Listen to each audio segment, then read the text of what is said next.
Bueno, vamos a continuar hoy hablando sobre sistemas dinámicos, que es lo que nos va a ocupar. Entonces, vamos a tener nuestro contexto de siempre. M, una variedad diferenciable de dimensión n.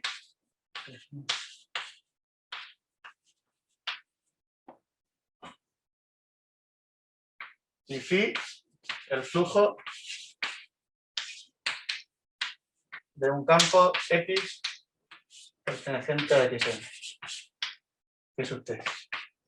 Esto realmente, para lo que vamos a decir ahora mismo, no hace falta que sea el flujo de X de un campo vectorial, sino que con que esté en el grupo de isomorfismos, sea un camino de isomorfismos, nos sirve. ¿Vale? Para esto de ahora. Entonces, voy a definir unos cuantos conceptos que vamos a necesitar, son fáciles. El primero es la órbita de un punto.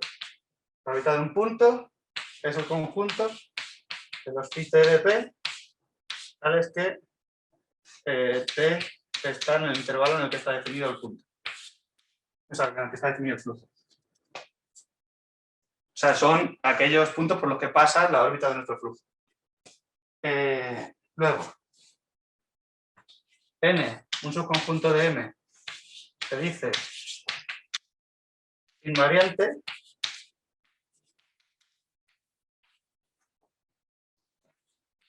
y todo punto de N, la órbita del punto está en N, contenida en N. Es decir, si yo tengo una variedad y un flujo por aquí, un subconjunto será invariante, un subconjunto como este será invariante, si siempre que yo coja un punto, nunca te sales del conjunto este de aquí. ¿Vale? Un ejemplo de conjunto invariante es una propia órbita. O un punto ¿cómo se llama esto? Punto estable, un punto crítico. Vale.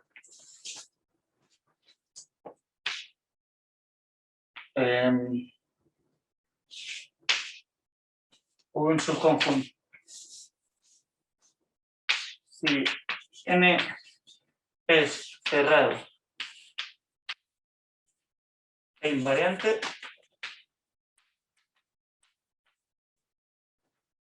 decimos, además, que N es minimal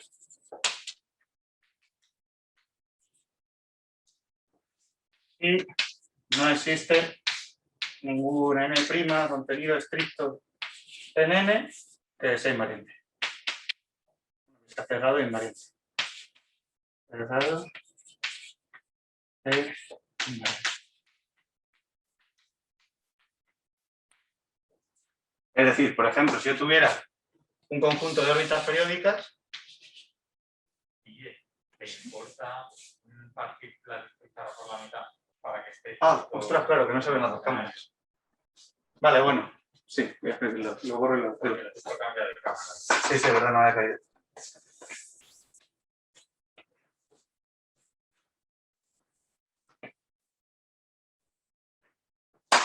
Lo vuelvo a decir. Si N es cerrado e invariante,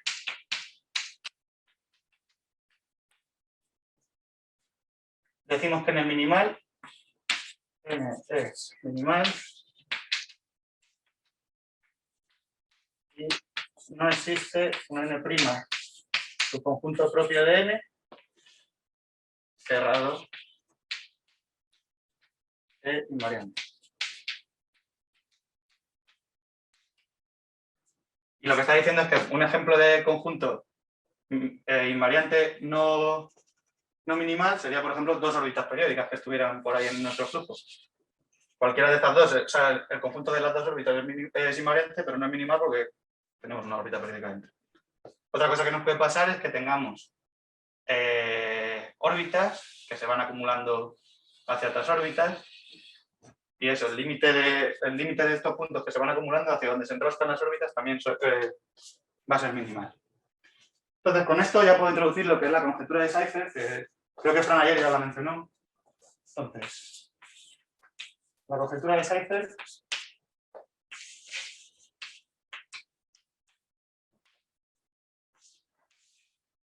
dice que todo campo continuo en la tresesfera S3 contiene órbitas periódicas.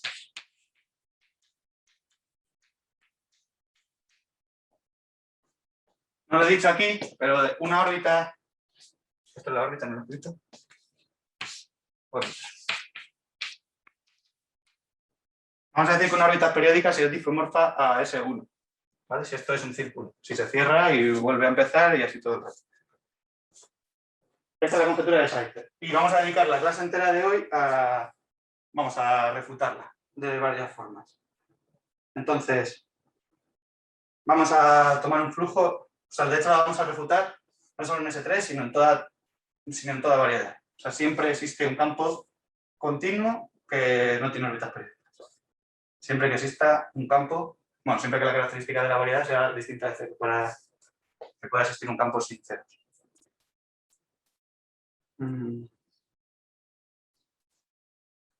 Vale. Entonces, ¿cómo podemos empezar con este problema? Pues, si cojo un campo al azar,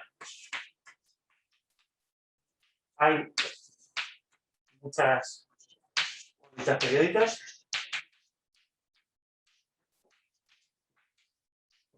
Vamos a intentar responder a esta pregunta.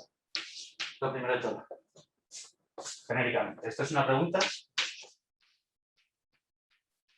Genéricamente. Genéricamente lo que quiere decir es eso, de coger un campo al azar. ¿Cuál es la probabilidad de que si yo pillo un campo tenga muchísimas órbitas periódicas? Entonces, bueno, pues vamos a...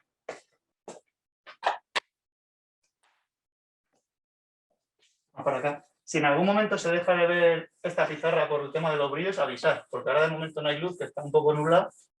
Entonces hemos aprovechado para abrirla entera, pero si no, avisad, por favor.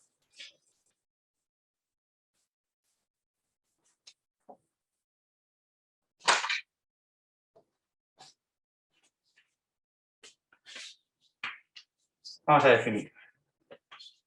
Un punto P estacionario. Es decir, la órbita de P es P. Un punto P un punto P estacionario se dice hiperbólico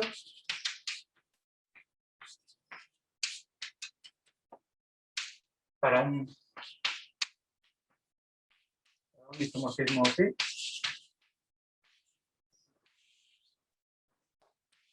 Y la diferencial en P de phi no tiene autovalores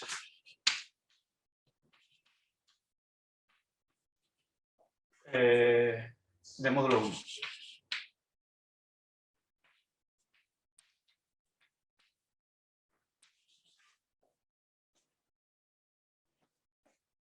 Vale, ¿qué querría decir esto? Pues imagina que yo tengo aquí un punto estacionario, un punto en el cual el flujo, o sea, nuestro campo vectorial se anula, es decir, la integral va a ser constantemente ese punto. Y vamos a pensar en qué puede hacer un punto que está cerquísima, infinitesimalmente cerca. Pues este podría o bien quedarse quieto y ser también una órbita periódica, un punto estacionario, o bien alejarse, o bien juntarse al punto. Va a tener esas opciones. ¿Qué pasa? Que si el módulo es 1, la derivada es la identidad, con lo cual el punto va a tender a quedarse quieto. Sin embargo, si el módulo del autovalor, o sea, un autovalor diferencial en P de F de V igual a lambda de V, si lambda es 1, V se va a quedar quieto. Este tío se va a quedar quieto. V va a ser un elemento del tangente, pero como está cerca se puede identificar con un punto del entorno. Si lambda es 1 se va a quedar quieto. Si lambda es distinto de 1, bueno, a ver, ahora digo una cosa. Si lambda es distinto de 1, pero mayor que 0, o sea, el módulo es mayor que 0 y distinto de 1, o bien se mueve para adentro o se mueve para afuera, pero se mueve. Entonces, lo que nos va a decir esto es que si tampoco tenemos, si nuestro punto es regular, es decir, si la diferencial de f de phi en p es distinta de 0, entonces, si un punto es hiperbólico, en un entorno suyo todo el resto de puntos se van a mover, no van a ser estacionarios. ¿Vale? Y como veis, Pregunta. esta ecuación, Una pregunta. la ecuación módulo de lambda igual a 1 va a definir una hipersuperficie, con lo cual el complementario va a ser un abierto denso. Es decir, casi seguro que si yo cojo un punto estacionario, va a ser, la probabilidad es de que va a ser un punto que se mueve. No se te ha oído, Enrique. O al menos no me han dicho nada. Pregunta. Espera que... Pon los altavoces. Pon los altavoces. A ver, fecha. Sí. Un momento, por favor. A ver. ¿Cómo has dicho? Los altavoces. Los autovalores con plazo módulo 1, ¿cómo los entendemos aquí?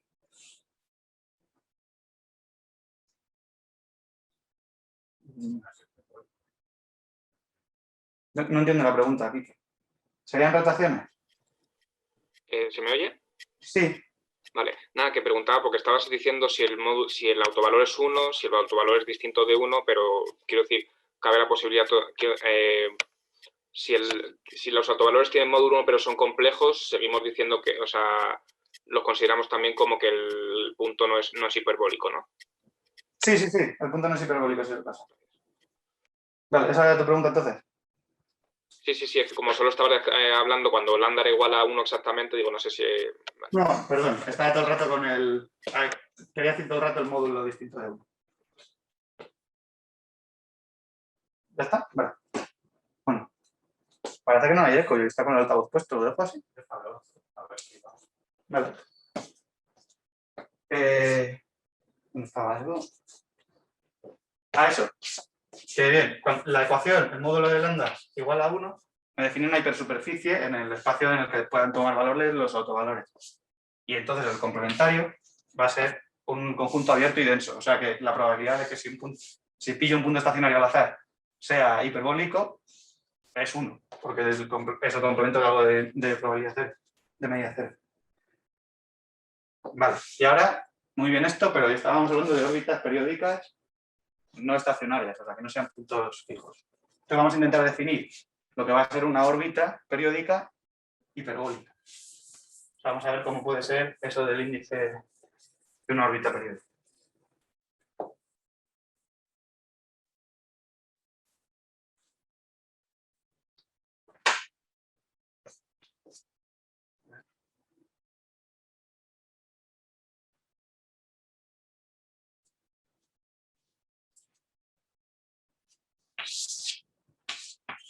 Sea gamma una órbita periódica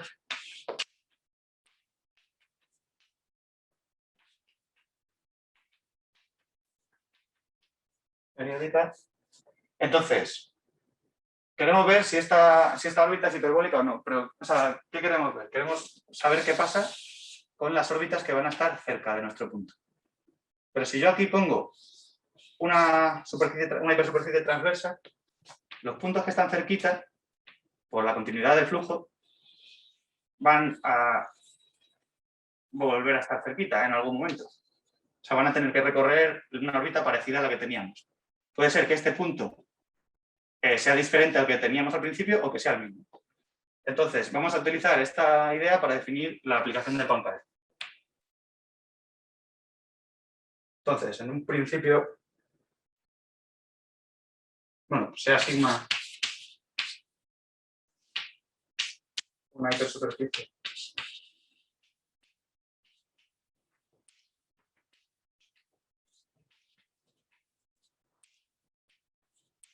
transversa a gamma en P.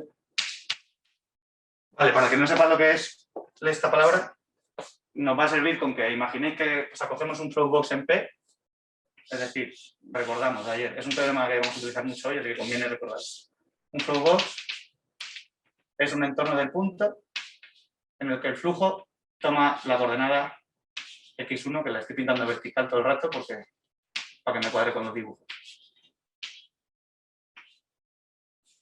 Este es X. Entonces, tomo un punto P, tomo un flowbox y, por ejemplo, este disco de aquí es sigma. Sigma es una hipersuperficie transversa, ¿vale? Ahora, vamos a lo que os he dicho antes. Si estamos en un entorno del punto en sigma, los puntos, si es lo suficientemente pequeño, todos los puntos van a acabar volviendo a tocar a sigma, aunque sea fuera de ese entorno. Entonces, existe un entorno V, un entorno de P, al que podemos definir P es sigma de V a sigma.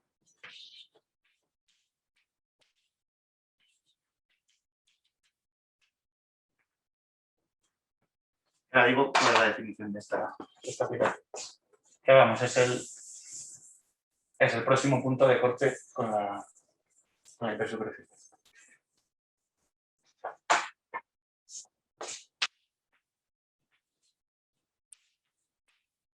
De sigma de Q es igual a lambda T1 de Q, donde T1 es el mínimo de los P's pertenecientes al Q, a este gamma de T pertenece a sigma y mayor que 0.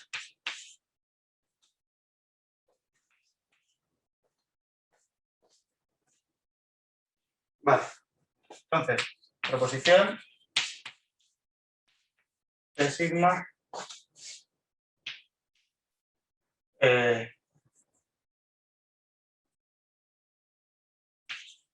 P sigma restringido a un abierto suficientemente pequeño es un dicromorfismo. Un índice de V P en un abierto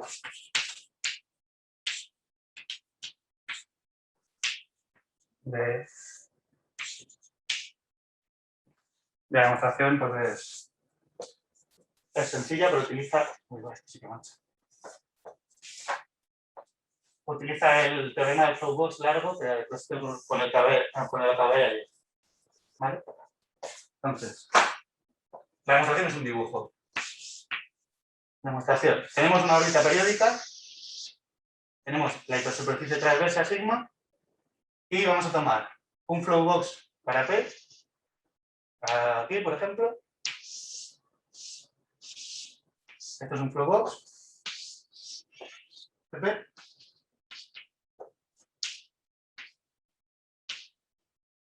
Y vamos a tomar también un flowbox largo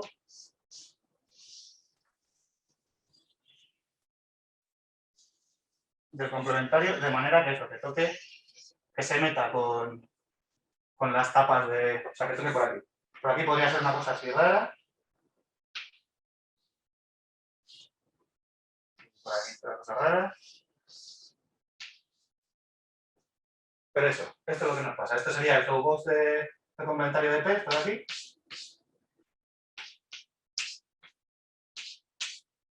Es el flowbox este.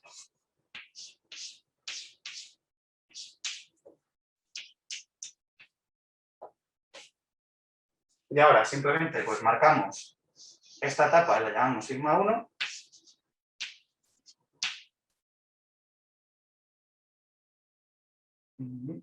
Sí. Y esta etapa de aquí la marcamos sigma 2. Y bueno, se ve que estas proyecciones, phi1 de sigma,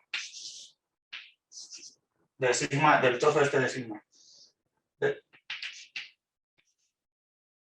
ver, lo estoy diciendo mal.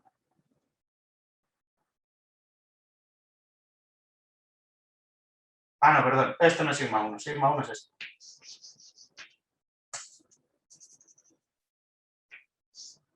Sigma 1 es esto, y sigma 2 es este. Vale, entonces, esta aplicación, la proyección está de aquí que me lleva sigma a sigma 1. La aplicación tenemos también que me lleva sigma 1 a sigma 2, huyendo por el flujo, que aquí es recto. O sea, una vez tocas este punto, tiras recto para acá y a donde llegue de sigma 2. Y luego está también la aplicación I3, sigma 2, así. Que también, de nuevo, por el flujo. Aquí tienes tu flujo donde caigas. Entonces, esta aplicación, las tres son de tipo smooth, entonces la composición es pi3 de pi1, de pi2 de pi1, en el mapa de Poincaré. Entonces, pues, esto también va a ser infinito. Bueno, en realidad, si estamos con un campo de clase CR, pues todo esto va a ser CR y esto va a ser CR también. ¿Y por qué discomorfismo? Porque tiene inversa, y la inversa va a ser la del flujo del campo menos X. Entonces, una vez tenemos esto, voy a mostrar.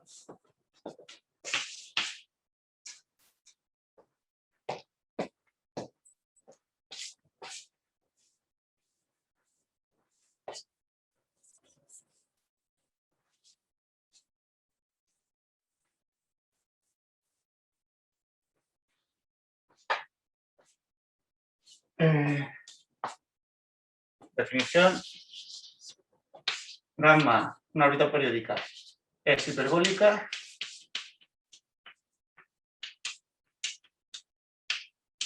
Sí.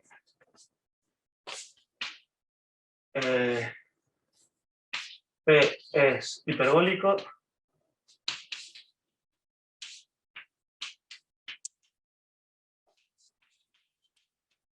Para el mapa de Poincaré.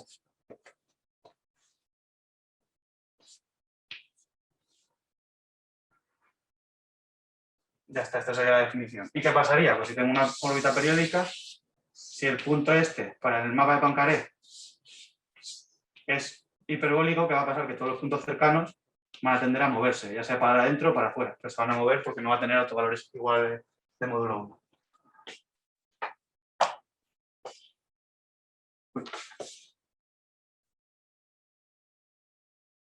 Bueno, ¿hasta aquí alguna pregunta? O sea, lo importante de esto... Sí, yo tengo una pregunta. Sí. En la proposición anterior, el entorno abierto de P y la hipersuperficie sigma no tienen dimensión distinta. Claro, es un abierto de P restringido a sigma, perdona, a lo mejor no ha quedado. Ah, vale. Sería Vale, perdona. Este dibujo sería una cosa así, no así. No sé si se ve bien. Sí, vale, entiendo lo que has hecho, vale. Entonces lo que hemos probado es que existe un isomorfismo entre un abierto de P interseca con sigma y sigma. Un abierto VP en sigma, en un abierto, así está más claro, yo creo. ¿Verdad? ¿Sí? Sí, es que me tenía que cambiar de pantalla. A ver. ¿Dónde lo has escrito? Perdón, en la proposición enunciado he dicho que P de sigma es un isomorfismo de V. Ah, vale. Un entorno abierto en sigma. Vale. En otro abierto de sigma. Vale, perfecto, gracias. Bueno,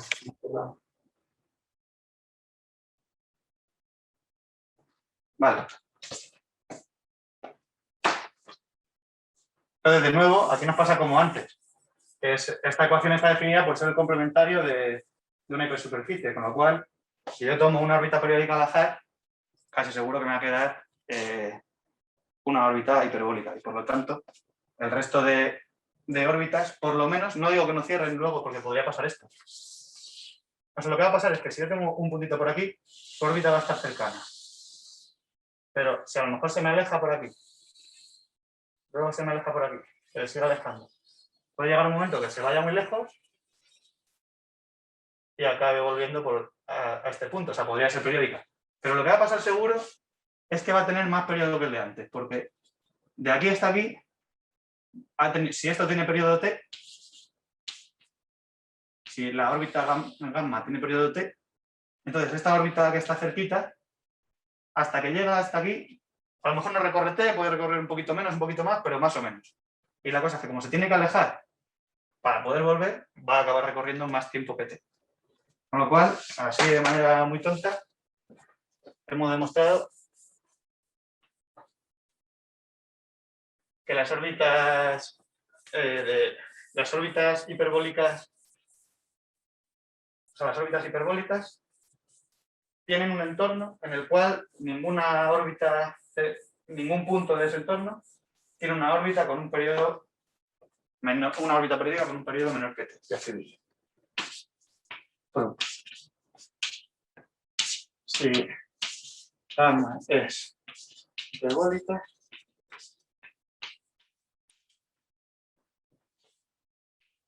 existe V en torno de gamma en el que la órbita de Q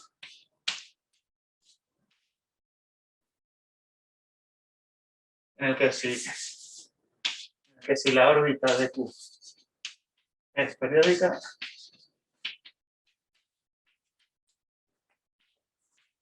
su periodo es necesariamente mayor que el periodo de sigma, que el de gamma.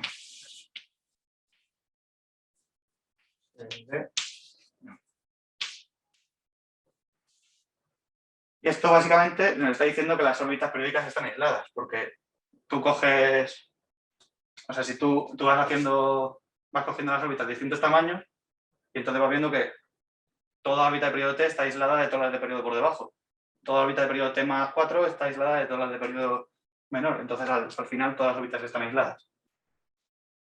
Entonces, simplemente lo que hemos demostrado es que en la pregunta que hacía antes de ¿hay muchísimas órbitas periódicas? Pues hemos demostrado que, bueno, hemos argumentado que básicamente están aisladas. O sea, que puede haber muchas, pero forman un conjunto discreto dentro de las órbitas. Que unas de otras, que si tengo aquí una órbita periódica, existe un entornito en el que aquí dentro no hay ninguna otra órbita periódica. O sea, que voy a tener, las órbitas periódicas van a formar un conjunto como esto, algo así. Se pueden entrelazar, pero no de cerca. Se pueden pasar cosas muy locas todavía, pero por lo menos están lejos unas de otras. ¿Vale? ¿Por qué digo que no lo hemos demostrado del todo? Pues porque, bueno, hemos demostrado que una órbita, o sea, hemos dicho lo de la ecuación, lo que decía antes de que si lambda igual a 1 es una hipersuperficie y su complementario es un abierto denso, eso pasa para una órbita. Para todas hay que tener más cuidado. Entonces, lo que sí que se demuestra es que si es compacta, es un abierto denso, el conjunto de los campos vectoriales con órbitas periódicas hiperbólicas es un abierto denso dentro del conjunto de todos los campos vectoriales, y si no es compacta, por lo menos solamente es denso. Así que, bueno, ¿y eso qué quiere decir? Que siempre tenemos alguno con esa propiedad. Y como la conjetura de Seifert dice que, la he borrado, pero la conjetura de Seifert decía que todo campo tiene que tener órbitas periódicas, si yo encuentro un campo hiperbólico, o sea, un campo con órbitas hiperbólicas, lo modifico y encuentro un campo sin órbitas periódicas, pues habré demostrado lo contrario a la conjetura de Seifert.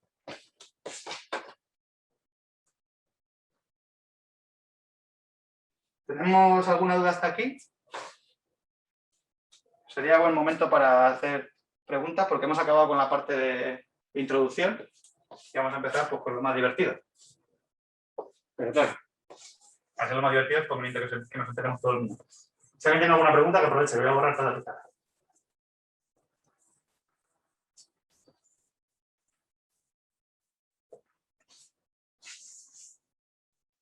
Si no, Luis, ¿les has pasado ya el correo que te he pedido? Sí. Vale. Pues, Pero creo que nos ha llegado solo una de las un notas. segundo, que no te escucho todavía, que el altavoz está muy bajo, ahora voy para allá. Dime. Que creo que solo nos ha llegado una de las notas, que es la que corresponde a Plugs. Bueno, la justo de ahora, pero pues entonces no sé por qué nos habrá subido. Ah, entonces habré mandado el enlace que no es. No tenéis no es una carpeta, ¿no? Es solo unas notas. No, solo pone 3 plags.pdf. Sí, Ah, pues entonces me he equivocado. un PDF de... Pues espera, que os tenía que compartir una carpeta. Vale, gracias. Salvo No, te lo paso a ti. no te preocupes, ponlo en el chat ahora. Ah, en el chat, vale. Y luego lo mando. Vale. O sea, mándame al correo y lo pongo en el chat. Ah, tengo internet. Vamos aquí. Pues eso, mejor todavía, mejor momento para preguntas imposible. Bueno, ya. Para ir a Francia. Y para el baño, tenéis 3 minutitos. Se puede decir a ver 3 minutos. Si quieres, voy a mandar un correo. Voy a hablar 3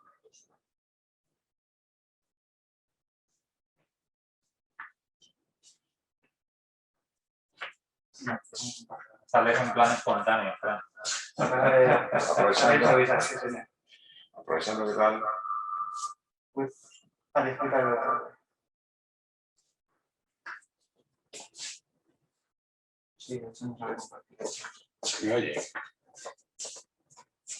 yo lo que voy a hacer es contar cuál es la idea filosófica del resto del curso. La filosofía es, claramente, es el conjunto de órbitas periódicas. Es un campo.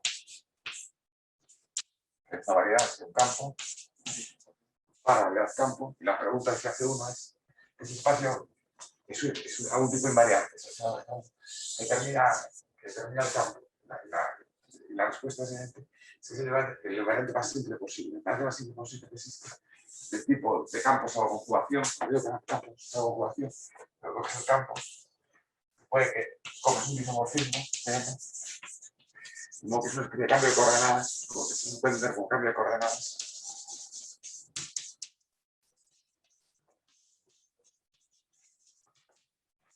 Y lo que hace es cambiar el campo para hacer básicamente el push forward, que es empujar el campo a través de la diferencia, por lo cual es un campo nuevo. Pero el asunto es que la propiedad, si tienes una órbita que es periódica, la X, ya he definido Guille muy bien lo que sería periódica. Bueno, obviamente la órbita, en fin, de gamma, que recordás, es periódica para no caso. Bueno, es una propiedad invariante por isomorfismos, por conjugaciones, es una propiedad muy intrínseca. Y el asunto es que el número de órbitas, el espacio de las órbitas periódicas en número es invariante. Es el invariante más simple que uno puede buscar de dinámica global. Es claramente dinámica global porque no se reduce a un entorno a un punto. Para construir una órbita periódica es que alejarte y tienes que volver. No puede ser muy pequeñita, pero lo normal de las órbitas periódicas, por eso son las órbitas de la variedad y vuelvan, como no te paguen una bola. A esta medida clave, no caben una bola, por lo cual es dinámica global. Pues al subir el tema del flujo Gauss diciendo que todo es localmente trivial y que la vida es sencilla. Si tienes una bola y tienes básicamente flow box, el flow box no tiene órbitas periódicas. Si pensáis, el flow box no tiene una órbita periódica porque es parcial de Z. Ya no tiene órbitas periódicas. Como las órbitas periódicas es el fenómeno global más simple que existe. Y por eso vamos a estudiarlas como un modo de entender las propiedades de campos. Básicamente hay miles de fenómenos globales más. Lo que pasa es que la gente sabe muy poco. El problema es que en la vida el conocimiento es limitado. Por lo cual tienes que agarrar lo más sencillo, intentar entenderlo, y a partir de ahí pues, ir a cosas más complicadas. Lo que ocurre en los 30 o 40 años es que la gente empieza a estudiar esto y ahora está estudiando cosas más sofisticadas. Pero el primer conjunto invariante que uno estudia es el conjunto de órbitas periódicas. Vamos a estudiar. Por eso se estudia. No porque sea especialmente interesante, ni porque sea mucho mejor, ni por tal, sino porque es el que sabemos estudiar. Y hay dos formas de afrontar el problema. La visión negativa y la visión positiva. Visión optimista o visión pesimista. La visión optimista, optimista y pesimista, depende del punto de vista. Es decir, los que intentan encontrar campos en órbitas periódicas hacen una jugada solo de un método, que es el que va a explicar Guille, básicamente. Y de hecho, los que intentan buscar órbitas periódicas, en el fondo solo un método también. Bueno, hay varios métodos, pero todos vienen de la idea filosófica. Y la filosofía para conseguir que no haya órbitas periódicas, eliminar órbitas periódicas, básicamente.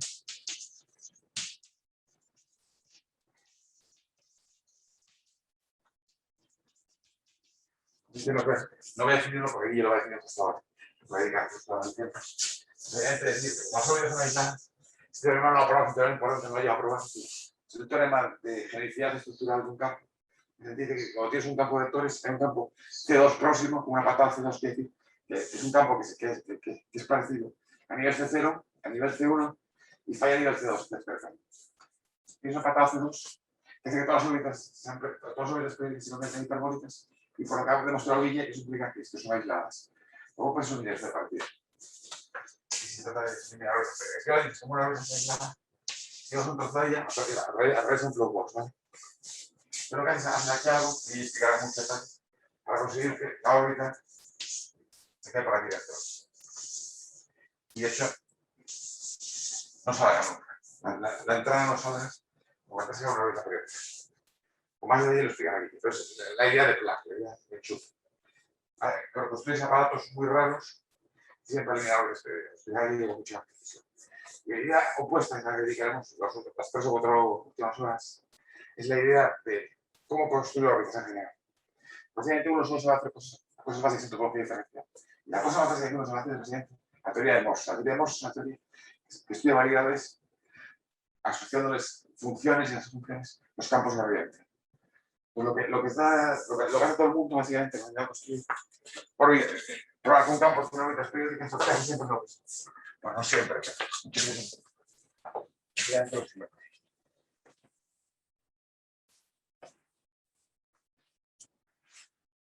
Uno tiene un par MX, donde habitualmente, como probar ahí hoy, si MX es diferenciable, lo que va a probar es que nunca hay órbitas periódicas. Es muy fácil de cargarlas todas. Esto lo va a probar en dimensión mayor que 3.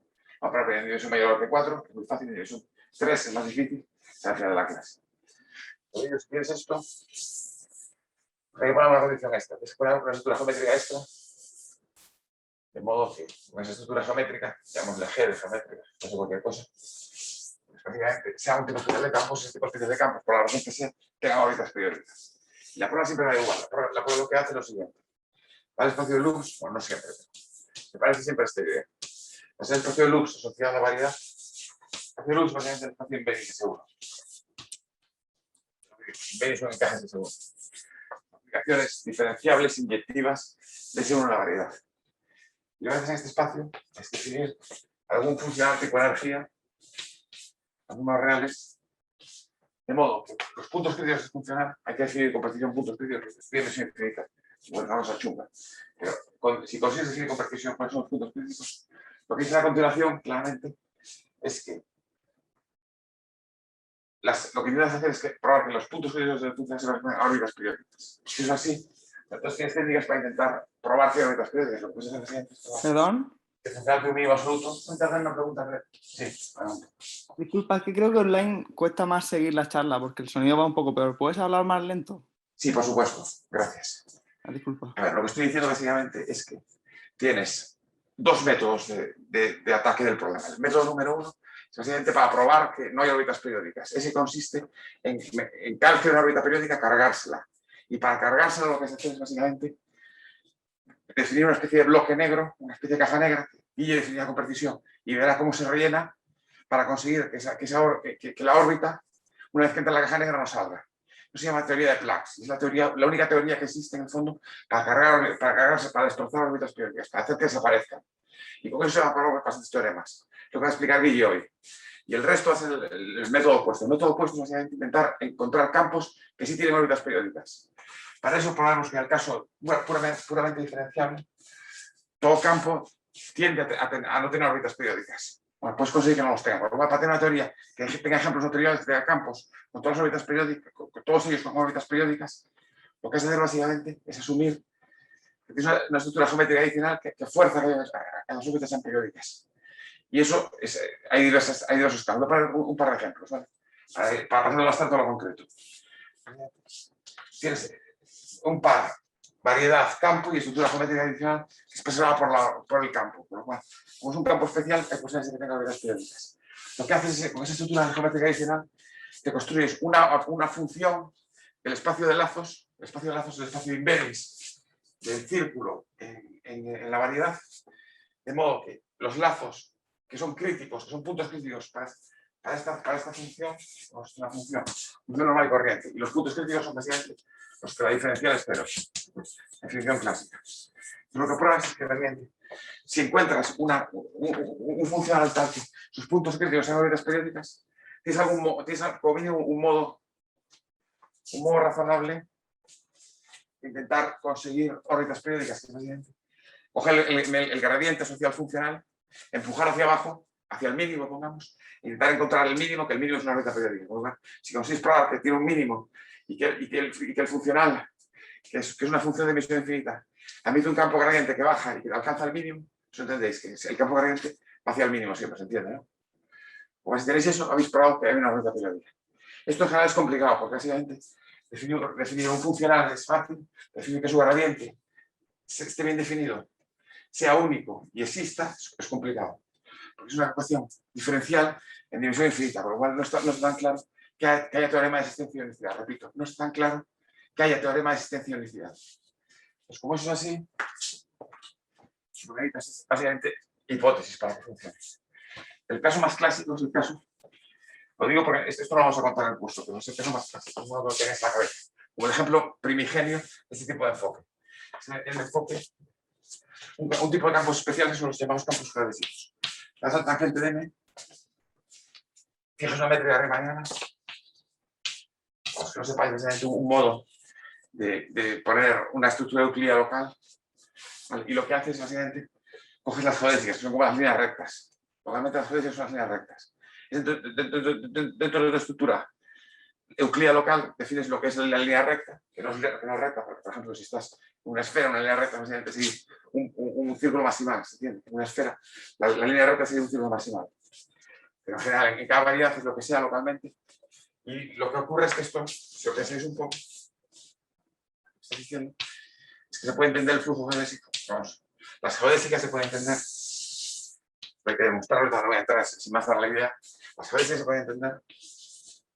X sub G, campo geodésico, se puede entender como un campo en el tangente de M. Es decir, está definido en el tangente de M. ¿Por qué está definido en el tangente de M? Porque para definir una geodesia tienes que definir el punto y la dirección por la que pasa. Una vez que has fijado un punto en el tangente, ahí tienes una línea en el tangente, no en la variedad base, sino en el tangente, que la vas siguiendo esa línea, y esa línea es la geodésica. Básicamente, un campo, tienes que fijar un punto en la variedad, lo sigues y te da un flujo, ¿vale? Aquí no, aquí tienes que fijar un punto y una dirección. Por eso pensáis un poco, se equivale a decir que es un campo en el tangente. ¿Se entiende? Es un campo, no es un campo en la variedad, sino que es un campo que vive en el tangente, porque depende, por cada punto y por cada dirección hay un campo. ¿Se entiende? Lo cual vive en el tangente. Y la observación clave es que así si coges el funcional dentro del espacio de luz, el funcional módulo al cuadrado, la integral del módulo al cuadrado representa la distancia, la longitud. La verdad es que no es módulo, es módulo. Longitud. Esto, como os imagináis todos, las líneas rectas minimizan la distancia, por lo cual tiende a minimizar la distancia. No es cierto que la minimice en general, pero lo que sí es cierto es que su índice, básicamente, el número de direcciones a las que la distancia crece es finito. De otra manera, puede que sea un mínimo, salvo una dirección en la que baja, puede ser que sea un mínimo, salvo dos direcciones en las que baja, o con mucho un número finito de direcciones en las que baja. Lo cual está muy bien, porque esto a priori, la matriz gesiana, si pensáis en la gesiana, tenéis un punto crítico que es claramente una órbita periódica de este campo que vive en el tangente de M. La matriz gesiana es una matriz de dimensión infinita. Estoy diciendo que la gesiana es casi definida positiva. Falla ser definida positiva por un número finito de todos los negativos. Eso implica, repito, por un número finito de todos los negativos. Eso implica claramente que el campo gradiente hacia abajo es un campo más o menos finito dimensional. No es finito dimensional, pero se puede aproximar por un campo finito dimensional. Con lo cual el análisis es sencillo. Con lo cual el análisis es sencillo. Como el análisis es sencillo, básicamente implica que puedes asumir que converge. Con lo cual, lo que se hace y se prueba que este es uno de los grandes teoremas del siglo XX, es que básicamente toda variedad admite una geodésica cerrada. ¿Se entiende? Esto es un teorema famoso. Toda variedad admite una geodésica cerrada, toda variedad compacta admite una geodésica cerrada, es un teorema. Costó mucho probarlo. El problema es que hay variedades en los que es obvio, porque básicamente se puede probar que hay geodésicas que minimizan, que son mínimos globales, con lo cual siguiendo el gradiente hacia abajo vas bien, pero cuando tienes variedades en las que básicamente no hay geodésicas que minimicen, entonces tienes que currártelo más. Eso corresponde básicamente a curvatura positiva y curvatura negativa. Para la curvatura positiva, en una esfera, si lo pensáis un poco en la esfera, imaginaos que coges una esfera un poco de forma, que su forma no es la esfera estándar. Pero lo que sí sabe básicamente es que los círculos maximales no minimizan la longitud, al contrario, la maximizan. No la maximizan tampoco, la maximizan infinitamente. Bueno, no en todo el rollo. Básicamente, lo que estoy intentando decir es que hay las variedades que tienen curvatura positiva, que es como la esfera o variedades similares a la esfera, pues básicamente lo que está ocurriendo es que este problema es mucho más complicado. Este problema es mucho más complicado, sin mensaje. Claro, cuando la variedad tiene curvatura negativa, se puede probar que toda geodésica minimiza. Por lo cual, es trivial el problema. Es una cosa que es bien conocida. Una variedad con curvatura negativa, toda geodésica minimiza. Por lo cual, es muy fácil encontrar una geodésica. Esto es un ejemplo. Otro ejemplo es una cosa que no veremos, que está en el fondo del problema también. Es el caso de geometría simplética. Lo discutiré brevemente quizá mañana.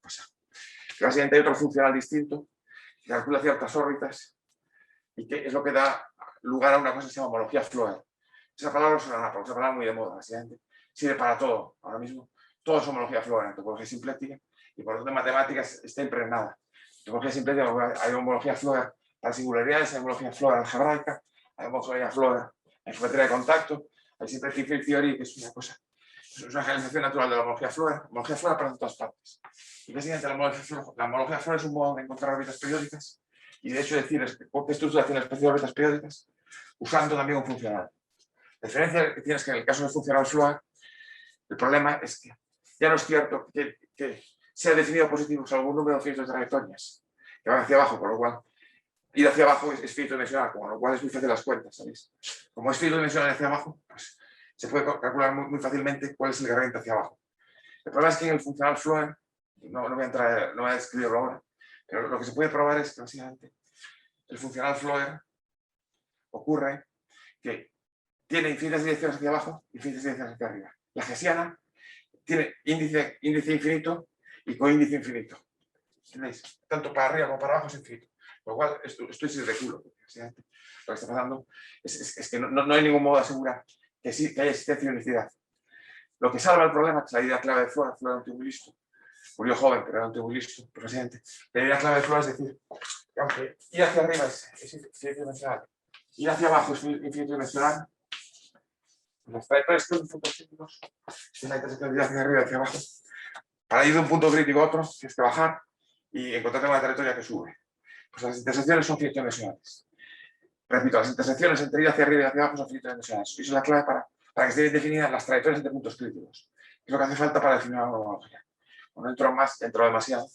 Pero si va este mensaje, básicamente, toda la topología diferencial moderna está impregnada de esta idea. De encontrar órbitas periódicas porque es una cosa sencilla, que sirve para muchas cosas, es un invariante potente, no muy potente, pero te da algo de información. Básicamente, encontrar órbitas periódicas se reduce siempre a un método variacional. Por método variacional, quiero decir que es un método en que encuentras un funcional, una función básicamente. Funcional es eso, es sinónimo de función. Es una función en el espacio de lazos, de modo que esa función, repito, de modo que esa función en el espacio de lazos, lo que haces es claramente, la defines con mucho cariño, de modo que sus puntos críticos son órbitas periódicas. Por lo cual, usando esa idea y usando ya teoría clásica de campos gradiente, pues intentas demostrar que hay una solución. Pero hace falta encontrar, pero habitualmente resolver una ecuación diferencial horrible, que es una ecuación de ideas parciales, pero que existe, que es única, que tal. Pero en fin, ya son problemas de análisis. Ya he reducido todo, la parte geométrica ya la has entendido. Te has dado cuenta que hay un modo, hay una razón geométrica por la que debe haber órbitas periódicas. La razón geométrica es siempre que hay un funcional para el que las órbitas minimizan, con lo cual tienes futuro. Esto sin más. El anuncio de lo que va a venir.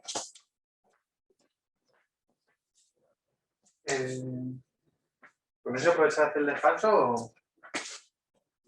Bueno, en verdad, igual puedo hacer un mini resumen de esto para los que hayan flipado muchísimo. Y así se va. Vale. Hago una introducción a los plugs que ha hecho Fran y de esto lo que va a decir. Básicamente, para aquellas personas que no habéis escuchado en la vida lo que es teoría de Morse, seguramente hayáis flipado un poco con lo que os acabo de contar. Entonces, yo creo que un teorema que podéis buscar en Wikipedia como muy intuitivo es el teorema de la bola peluda, que dice que, bueno, entre otras cosas, en distintas formulaciones, básicamente dice que si tú tienes un campo X en una variedad, entonces hay una forma, esto no es el teorema, esto es una definición, hay una forma de contar, perdón, voy a escribirlo más grande, hay una forma de contar los puntos críticos, o sea, a cada punto crítico le puedes definir un número que se llama índice del punto crítico. Entonces tú puedes sumar los puntos críticos de un campo, bueno, los índices de los puntos críticos de un campo, y el teorema lo que dice, bueno, este no es el teorema de la bola peluda, ¿cómo se llama este? O sea, sé que es una consecuencia de esto, la bola peluda. El de que la suma de los puntos críticos es la característica de Euler, mayor o igual. Vamos, para mí es teorema de Leibniz porque para mí es discreto todo. Bueno, no sé, tiene un nombre esto, pero básicamente una consecuencia es el teorema de la bola peluda, que es lo que podéis contar a la gente de que no se puede peinar una esfera, pero es que tampoco se puede peinar nada que tenga característica de Euler distinta de cero. Esto básicamente te relaciona que la característica de Euler de una variedad topológica, o sea, no, de una variedad topológica, y te dice que si esto es distinto de cero, entonces la cantidad de puntos críticos tiene que ser necesariamente mayor que la característica de Euler.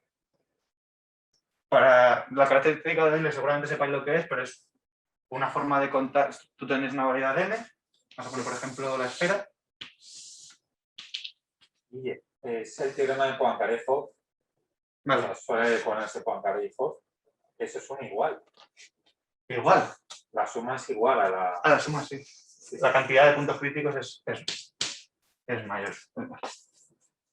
Vale. Entonces, ¿qué está diciendo?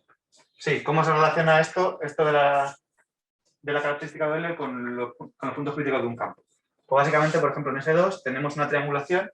La característica de Euler es contar, perdón, la triangulación sería algo así.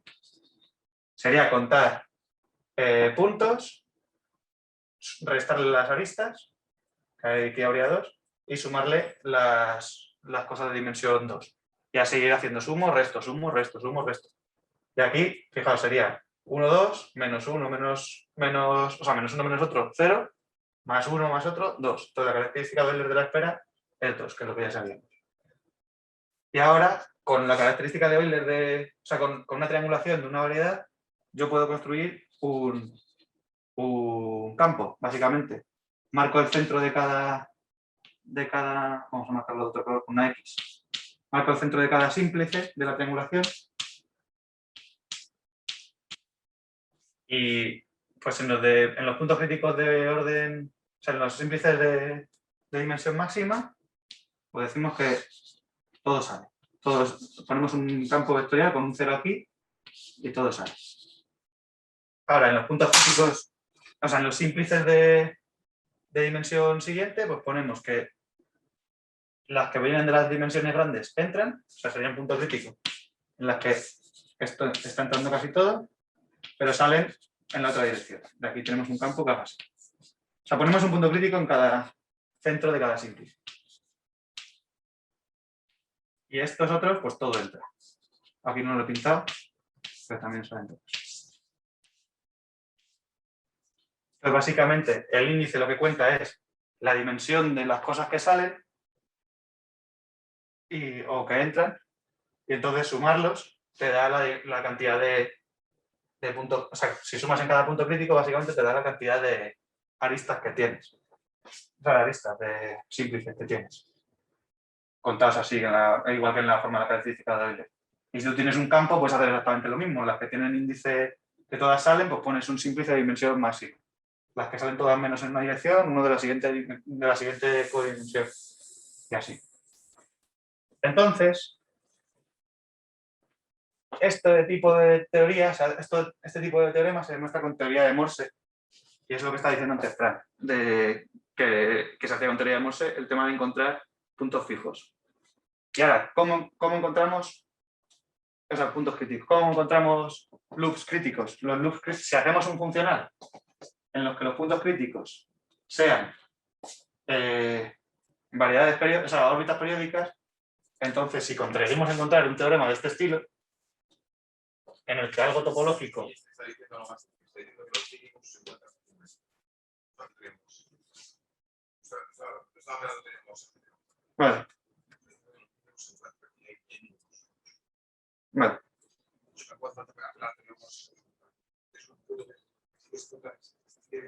Digamos que tiene límite 3, lo que haces es coges una tercera Y fluye. No se lo escucha, Fran, repetir lo que dice.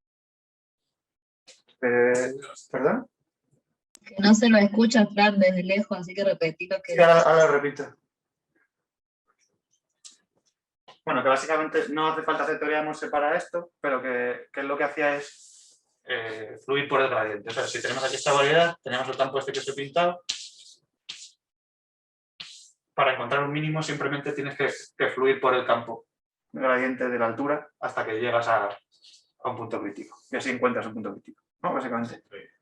y si tienes un punto que tiene límite 3, lo puedes capturar la tercera. Y en vez de un punto flues la tercera, Claro, para encontrar puntos críticos que no sean de esta dimensión, como me está diciendo Fran, es que, por ejemplo, para encontrar este punto crítico, pues tendría que fluir por aquí. No, en el campo este que había hecho antes sí que era un punto crítico. Entonces, aquí fluías por aquí y llegabas a este sitio, por el gradiente. El gradiente de este flujo hace así. Vale.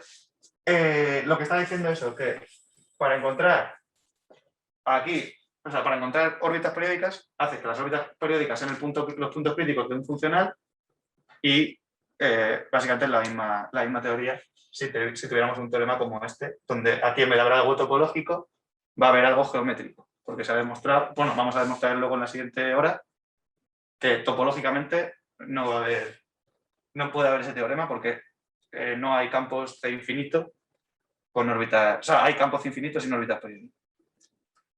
Entonces, lo dejamos aquí 5 minutos y volvemos a I7. Con los plus. Ya tienen todos el sigamos de acuerdo. Sí, sí, ya tienen el enlace aquí en el chat y también en el correo.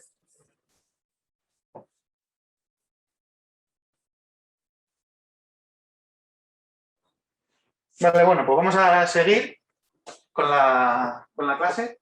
Y ahora vamos a hacer la otra parte que ha dicho Frank, que es la de encontrar que no puede haber órbitas periódicas, o sea, romperlas.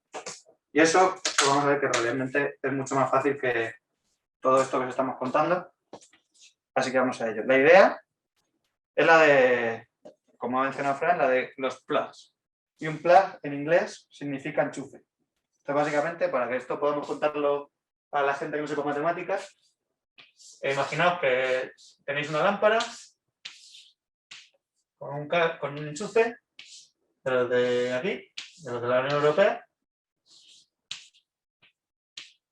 y os vais a Estados Unidos. Y allí tienen un enchufe de estos que son 2 rayitas.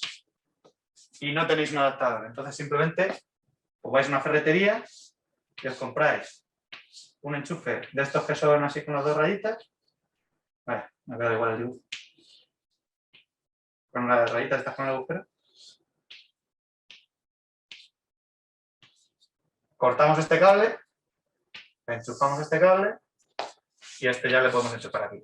Entonces, la idea es eso, sustituir un enchufe por otro enchufe para que me sirva. ¿Vale? Pues haciendo eso vamos a conseguir, si esto era un campo con órbitas periódicas, meterle otro enchufe que rompa las órbitas periódicas. Que es lo que ha dicho antes Fran en ese trozo de la pizarra. Entonces, para esta clase va a ser conveniente que ahora sí que os ha pasado Luis por el chat la carpeta y le he dado la grabación y todo eso, creo. Bueno, si puedes revisar que lo he hecho bien. Y vamos a ir viendo. Entonces, vamos a definir lo que es un plug, pero en matemáticas, más que en inglés. ¿Te quieres que comparta? No sé si se va a ver la pizarra si se hace eso. Pues sí, No, no se ve la pizarra. La verdad. entonces nada. Sí, en algún momento sí. Vale. O bueno, si no me pongo aquí delante de la cámara con la pantalla.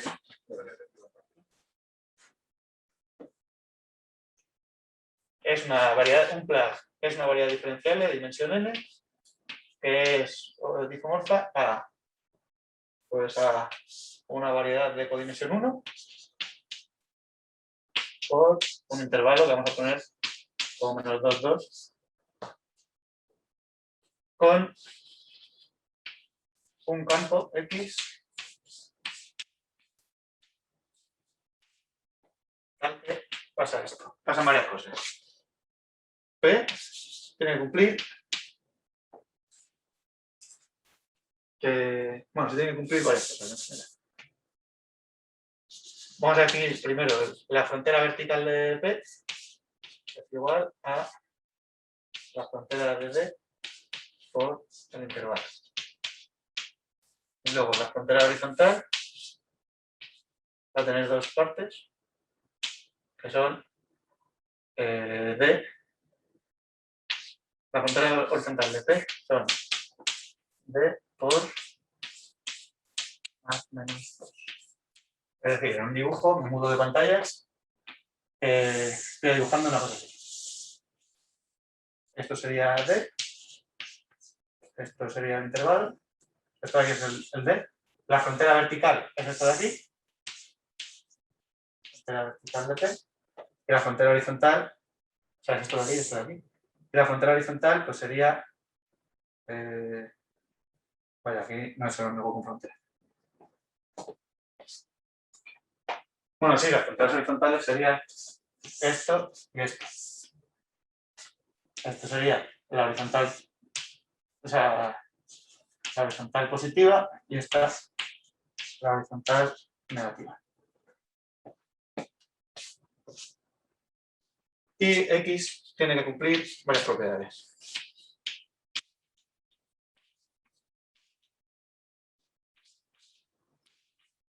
P1. Que X es igual al campo vertical en un entorno de la frontera.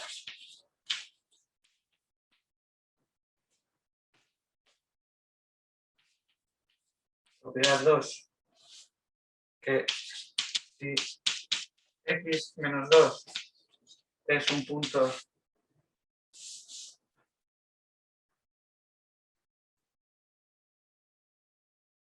si X menos 2 está en la misma trayectoria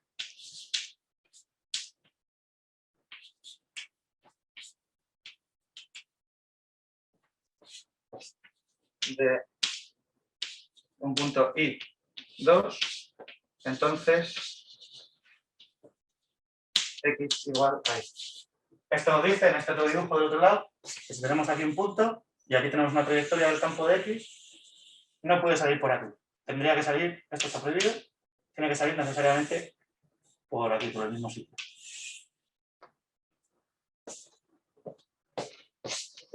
Propiedad 3, voy a pintar aquí.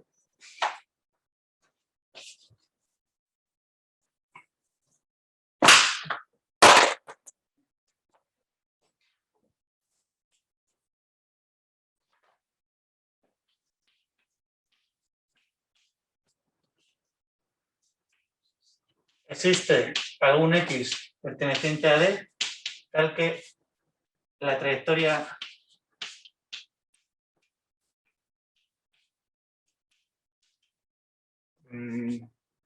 hacia el futuro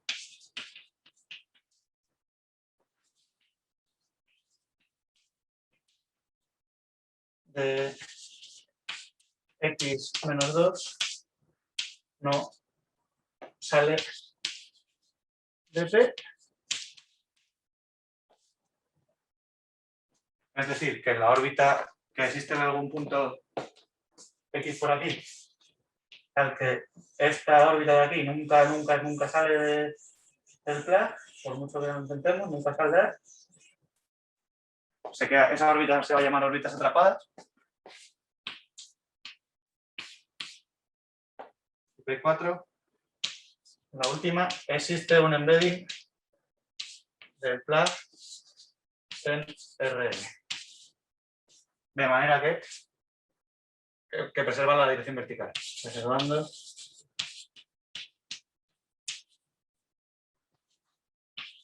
la dirección vertical. La dirección vertical es la dirección Z, que no lo he puesto, pero es esta de aquí. Esta es la coordenada de este intervalo.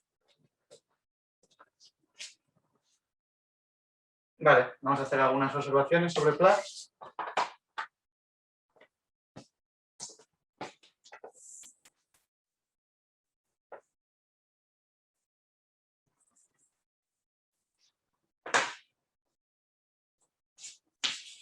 Las propiedades P2 y P3 que nos dicen que los puntos entran y salen por el mismo sitio y algunas órbitas están atrapadas, pues si una órbita x-2 está atrapada hacia el futuro, una órbita de tipo I2 estará atrapada hacia el pasado.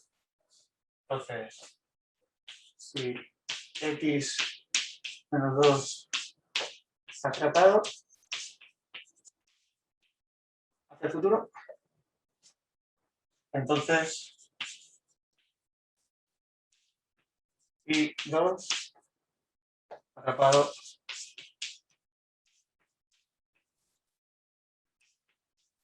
hacia el pasado. Luego, P1 más P4,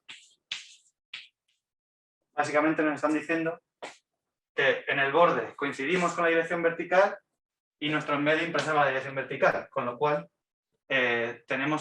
podemos pegar un plug. O sea, si tenemos, por ejemplo, un flow box, que sería algo así, con todas las direcciones, un flujo con todo vertical, yo puedo quitar de aquí un conjunto con la misma forma que mi P.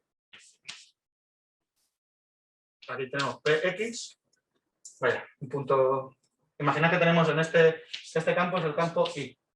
Aquí tendríamos PI, que podemos quitar y meter dentro Px. Porque pega bien en el borde, entonces lo podemos meter para adentro. Luego, una observación importante. Podemos pegarlo. Vamos a pegar plugs a flow boxes.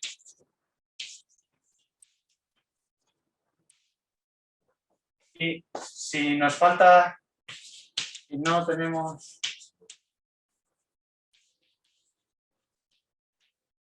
la propiedad 3, ¿ves? La 3, no. Si no tenemos la propiedad 2, entonces tenemos lo que se llama un semiplug. Px es semiplug. Para construir un plug a partir de un semiplug, que es muy fácil, simplemente tenemos que aplicarle una reflexión y poner que el campo en la dirección contraria. Es decir, si tenemos un semiplug aquí, semiplug S con un campo así, pues para encontrar un plug lo que tenemos que hacer es la reflexión y la reflexión nos quedaría con este campo, pero entonces si ponemos el campo con la dirección negativa estaremos ya consiguiendo el plug. Entonces, semiplug, bueno, eso. A partir de un par de semiplug puedo conseguir un plug. Entonces, vamos a ver si somos capaces de definir algún plug interesante que nos permita hacer cosas. El primero que vamos a definir va a ser el plug de Wilson. Bueno, el plug de Wilson modificado.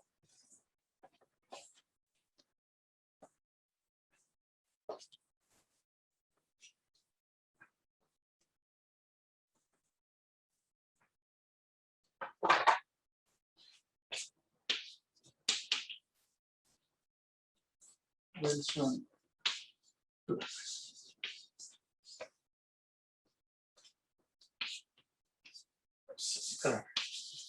Sea R el rectángulo 1, 3 por menos 2, 2. ¿Vale? El 1, 3, la coordenada del 1, 3 va a ser el radio y la de menos 2, 2, z. Es el rectángulo este de aquí. Vamos a definir. Aquí está el 1, aquí está el 3, aquí se mueve R. Aquí está el menos 2, aquí está el 2 y aquí se mueve Z.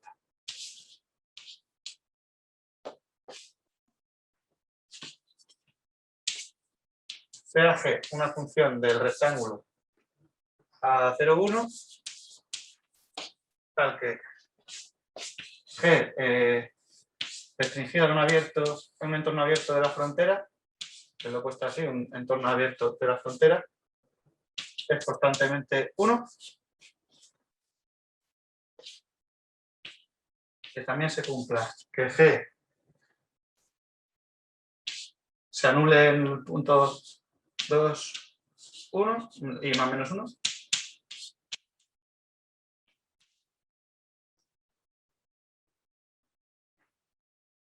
Y que G de RZ sea igual a G de R menos Z. Es decir, que vamos a tener la propiedad de esta simétrica.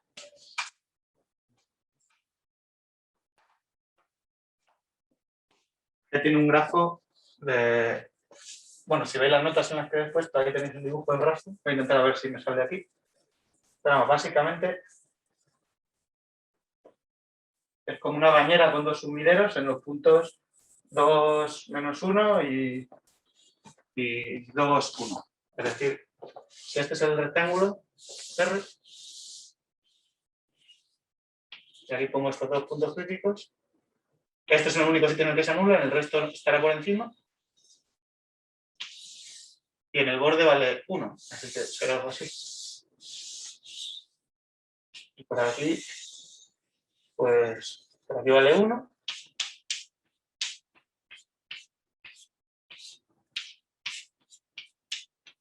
Y por aquí baja hasta que se encuentra al punto crítico. Vale, pues vamos a definir, este ya sí que lo tenéis en las primeras figuras, en la figura 1.1, la podéis ver vosotros, yo creo que a lo mejor es más fácil si ellos la van viendo. Pon ahí a hacer control tab o al tabulador. No sé. ¿Preferís que compartamos pantalla o preferís ver vosotros aquí? Bueno, también puedo hacer esto. No sé, bueno, se ve fatal. Eso no lo puedo hacer. ¿Alguien que diga que si le es imposible mirarlo por su cuenta? O sea, ¿todo el mundo tiene acceso a las figuras? Los que están en móvil igual es complicado que se manifiesten, ¿sabes? Bueno, si nadie tiene problemas, asumimos que podéis verlo. ¿Eh? Claro, es que si compartes creo que se pone directo. Ah, no, si no la pinchan, puede que no sea obligatorio. ¿Qué más? Ah, bueno, es cierto, se puede quedar compartido. Ya, pero entonces luego cuando veamos el vídeo. Ah, pero una tercera. Bueno, vaya, pues Sí, puedes intento dibujar aquí y ya está. No, puedes compartir. ¿Qué imagen quieres compartir? No, es que como va a ser todo el rato cambiando entre pantalla y todo eso, va a ser un follón. Vale. Bueno, esta se puede dibujar, esta es la primera y es fácil. Así que vamos a definir el campo sobre el rectángulo, campo del plus de Wilson, perdón, siempre digo Wilson y me equivoco, como el campo G por parcial de Z. Pertenece a los campos del rectángulo. Y este campo pues, va a ser algo así. Como siempre es positivo, siempre va a estar apuntando hacia arriba, no tiene componente horizontal, o sea que aquí vale 1 en la frontera. Así que aquí son flechas para arriba.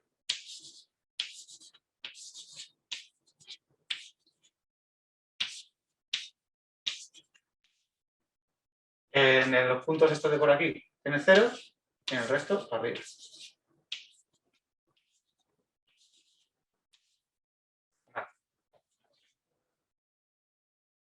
Ahora vamos a definir otra función.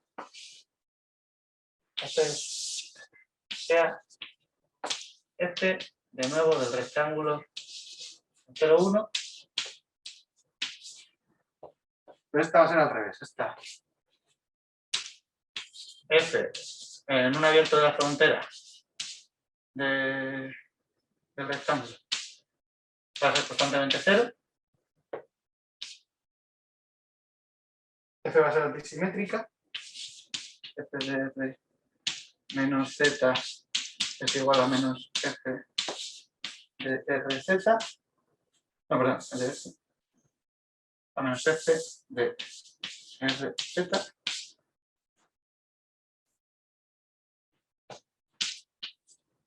F de RZ es positiva en el rectángulo inferior, en la parte de debajo del rectángulo. Vamos a que Z igual que 0.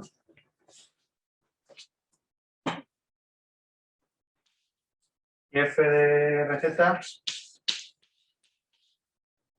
es igual a 1. Bueno, de hecho vamos a asumir también que F de R0 es E0. El dibujo del grafo de esta pues sería una cosa así. Tenemos aquí el rectángulo en esta parte de aquí. O sea, vamos a hacer que donde la parte en la que valga 1 sea más bien grande.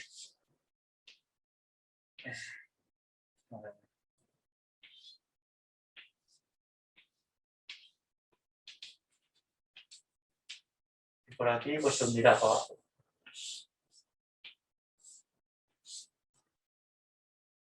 ¿Vale? Entonces aquí vale 1, aquí vale menos 1. Entre estos caminos se está interpolando y en el resto vale 0.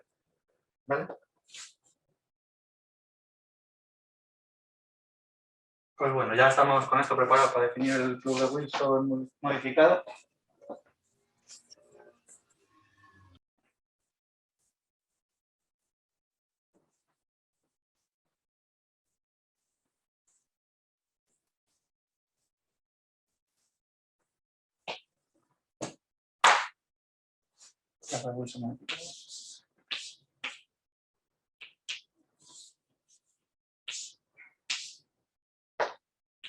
Este es el par de Wilson.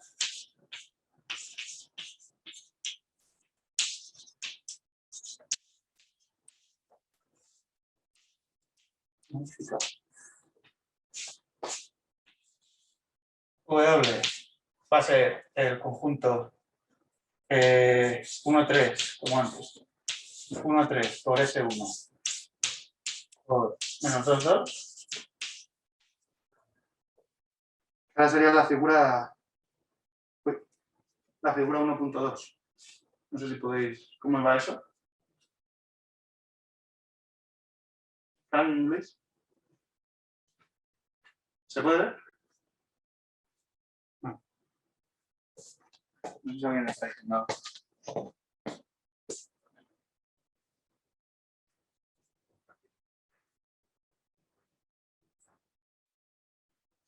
Que si se comparte pantalla no se puede ver la pizarra, dicen. Fijar la pizarra. Tenéis que darle control clic, o sea, clic derecho, fijar pizarra, creo que lo tenéis que hacer. No, incluso con eso no deja ver, ¿eh? Dice que no deja. Que no le dejan claro. No, me dejan claro, pero no me sigue en la pantalla, pero dicen que se puede ajustar el tamaño. A ver, voy a probar. Pero no es eso, Fran, lo que tienen que estar viendo. Venga. Yo lo estoy viendo, pero no sé si hay... Sí, esto lo tiene que ver. No, o sea, de hecho... Si tocas el cuadrado que sale arriba a la derecha, Mucho arriba, ¿no? podés cambiar la pantalla. Pero en el documento imágenes, Fran, es más fácil. En el otro documento imágenes.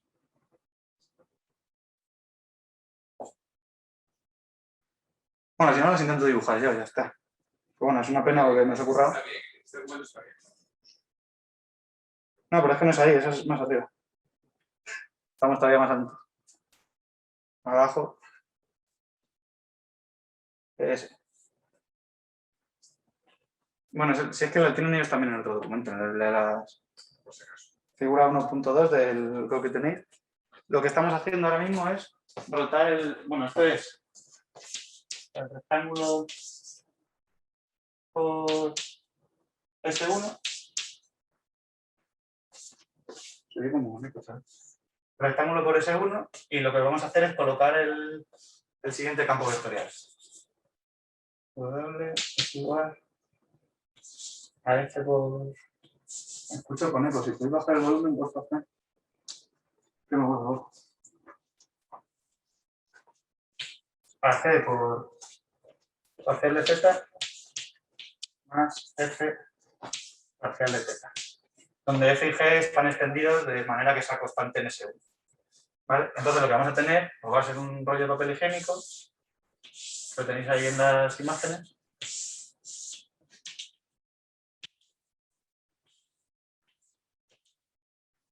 En el que, bueno, se ve entonces, no sé si esta solución, ¿dónde está ahí? Se ve en la sala, se abre el fichero. Ah, Es lo que.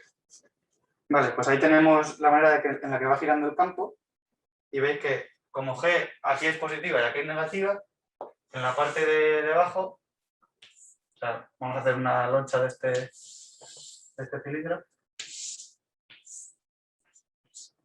Lo que tenéis aquí, pues en la parte en la que F es positiva, parcial de teta será positivo y en la parte en la que es negativa será negativo. Y en el resto de sitios pues va interpolando entre S y el campo vertical. ¿Vale? Entonces las órbitas de esto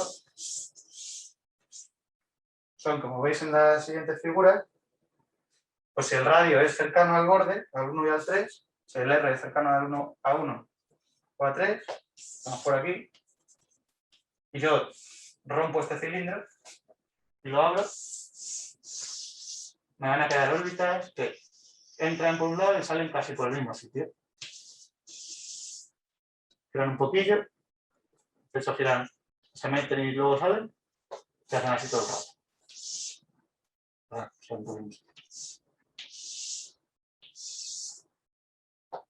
Luego, si estamos cercanos al punto central, cercanos pero no en el punto central, en el radio central, ya nuestras órbitas se van a volver bastante más locas y van a ir haciendo algo así, aunque también salen por el mismo lado. Esto es la figura que tenéis también, la 1.3. Es aproximadamente 2. Y para R igual a 2, en este caso ya tenemos marcadas dos órbitas periódicas, que son las que vienen dadas por los puntos críticos de F. Aquí no tiene componente vertical del campo, así que no puede seguir subiendo. O sea, no puede subir cuando llega allí. Estas serán el 1 y el menos 1. Y luego las que entran por abajo, pues irán enroscando por aquí. Hasta que o sea, sin que lleguen nunca a salir. Las que saldrían por arriba les pasará lo mismo, que cuando vayan para atrás en el tiempo se van a ir enroscando, enroscando, y luego por aquí, pues, a ver, espera, futuro así que... y ahora vuelvo. Y así queda.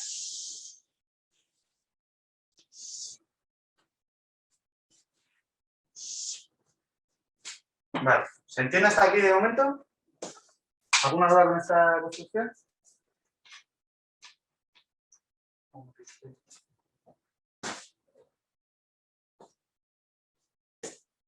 Vale, pues estupendo.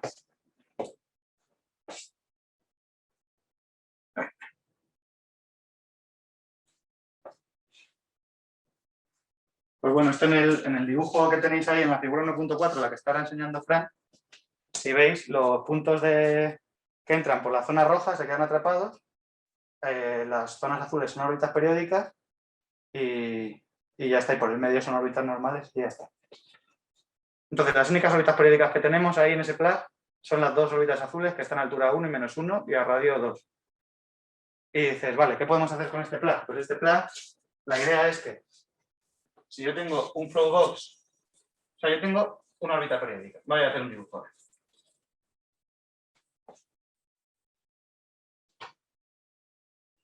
Yo tengo una órbita periódica y estoy en un entorno en el que está aislada. Hemos dicho que eso podía pasar. Ahora tomo un punto, hago un flow box por aquí y mi órbita la veo. Este es mi flow box. Y mi órbita periódica la marco un poco especialmente. El resto están por aquí, también entran y salen por el mismo sitio. Aquí tenemos órbita, órbita, órbita, órbita, órbita, pero estas no son periódicas. Solamente es periódica esta de aquí. ¿Y cuál es la idea? La idea es meter aquí un plug de estos de manera que nuestra órbita caiga justo en el S1 rojo del dibujo.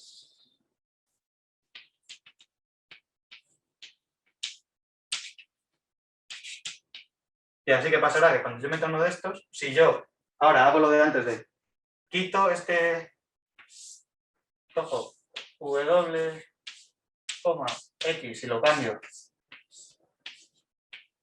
por esto lo saco y pongo W, el W que acabamos de construir.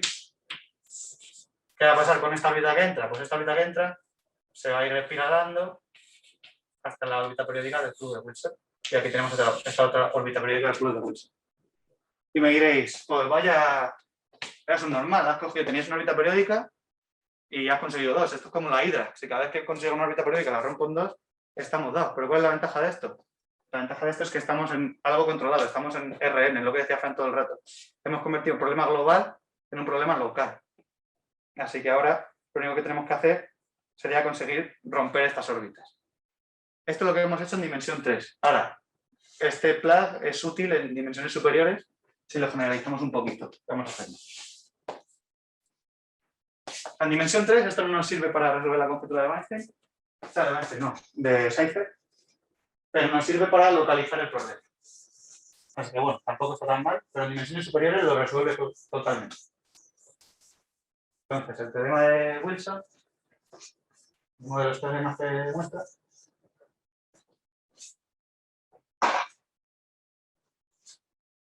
bueno, primero vamos a definir el flujo de Wilson de dimensión nk.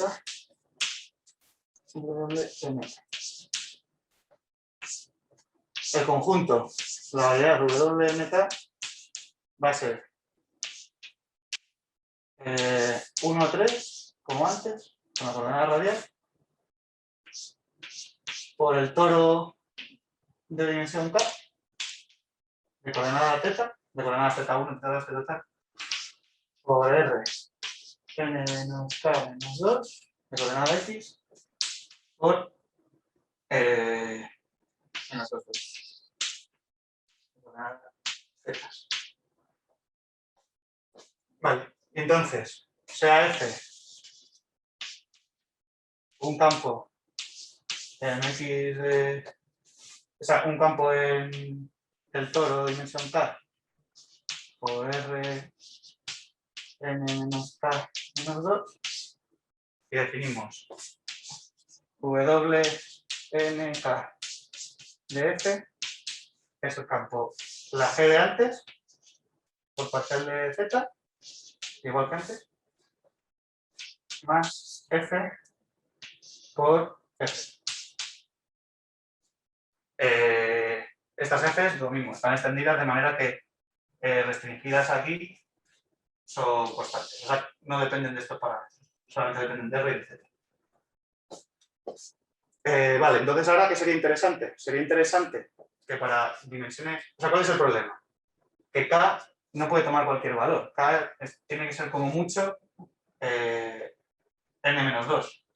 Entonces, si n-2 es igual a 1, estamos forzados a ser una circunferencia. Nuestro toro tiene que ser una circunferencia. Sin embargo, si estamos en dimensiones más grandes, este toro puede llegar a ser un T2, un T3, un T4, y con un T2 ya es suficiente para encontrar un campo F que no tenga órbitas periódicas, vamos a estudiar un poquito campos del toro. Bueno, ¿cómo voy de tiempo? Hostia, voy fatal.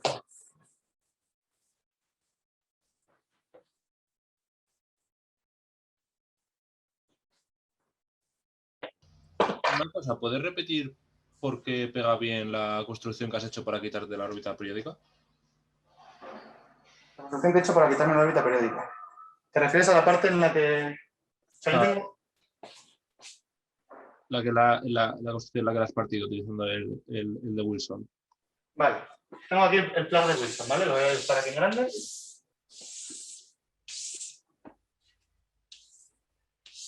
Y aquí voy a marcar con... Yo qué sé, con... Bueno, voy a marcar así. Este es el punto de las órbitas que se rompen. O sea, este es el círculo de las órbitas que se rompen, ¿vale? Lo marco, aquí estaría por detrás. ¿Se ve este sitio? ¿Se entiende? Entonces, la idea es que si yo tengo una órbita periódica, y aquí también está ese otro círculo. Si yo tengo una órbita periódica por mi espacio, la idea es colocar esta cajita de manera que la órbita periódica que yo tenía con el campo original... Ah, vale, la coges ya transversal. Y aquí dentro cambio el campo. Y pongo un campo que la rompa. Entonces, una vez ya entra, empieza a girar aquí. Empieza a girar aquí y ya nunca sale. Pero no es periódica. O sea, nunca sale, no es periódica porque estaba afuera y nunca vuelve afuera. Sí, Así que no puede ser periódica. vale, ya he entendido, sí, sí. Vale, perfecto, gracias. Vale.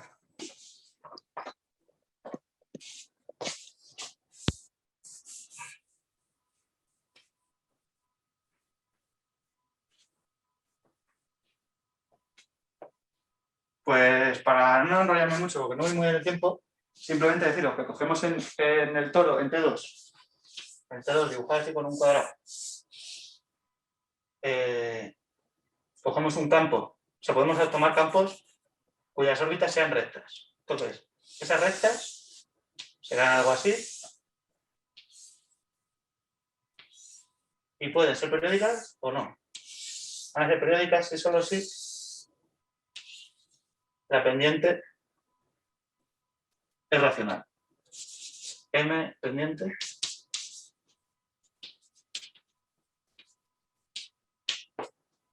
entonces, el campo, o sea, un flujo de este tipo es periódico si solo si la pendiente es racional. Y si no es racional, o sea, si es irracional, entonces se lía a dar vueltas aquí, se pone hasta que es, o sea, las órbitas forman un conjunto, toda órbita es un conjunto denso del toro. Pero no es periódico, o sea, nunca vuelve al mismo sitio. Porque si volviese al mismo sitio, bueno, son contradicciones fáciles, ahora las podéis ver. Entonces, la idea es coger el campo vectorial correspondiente a este flujo, coger un campo que es constante en todos lados y que tiene siempre la misma pendiente, que sea pendiente irracional, y ponerlo como F. Ese sería nuestro F. Y entonces, ¿qué va a pasar con nuestro plug de Wilson? Pues voy a dibujar otro plug de Wilson, aunque no tenga lo del medio puesto. Entonces, esto sigue rompiendo las órbitas que entran. Pero ahora, la órbita periódica que yo tenía en el otro plug de Wilson, aquí no es un S1, sino que es un toro. Y es un toro en el que las órbitas dentro de ese toro,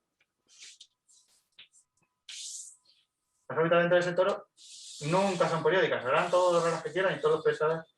Darán vueltas y vueltas, serán densas, pero se acumulan en un toro. Se acumulan en un T2, o si lo hacemos con Fs en otros toros más grandes, pues en un T3, T4, T5 y así. Y creo que es que, bueno, es que queda un cuarto de hora, pero nos metemos. Sí.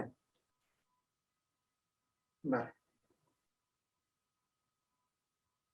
Cuando entre en Schweitzer, creo que vamos a explicar otra forma de aislar las órbitas. ¿Te parece bien, Fran?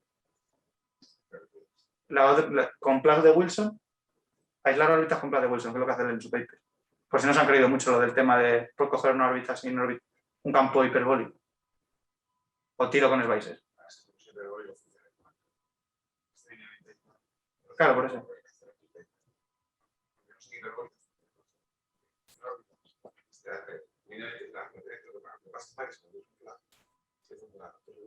Sí, bueno, voy a hacer una pequeña explicación porque tiene unos apuntes.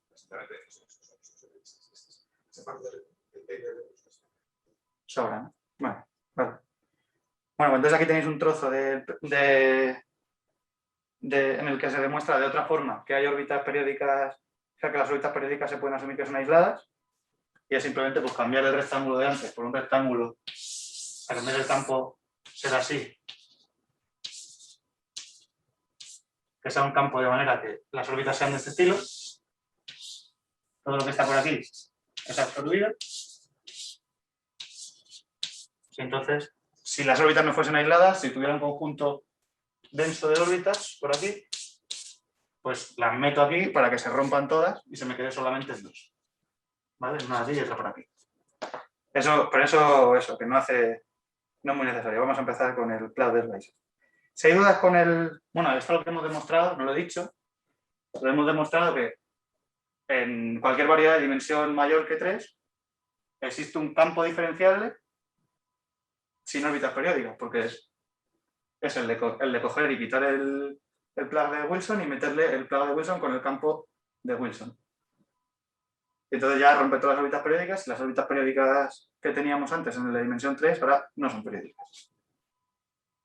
Entonces vamos a seguir con Schweitzer. Metemos un poquito. Es que... Vale. Se va a quedar muy a medio.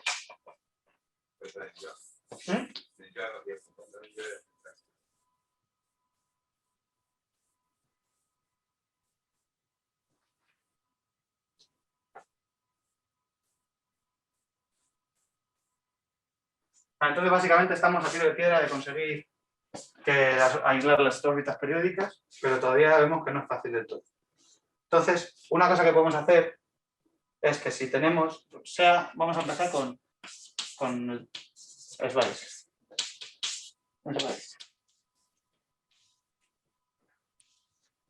Schweitzer va a construir otro plug distinto.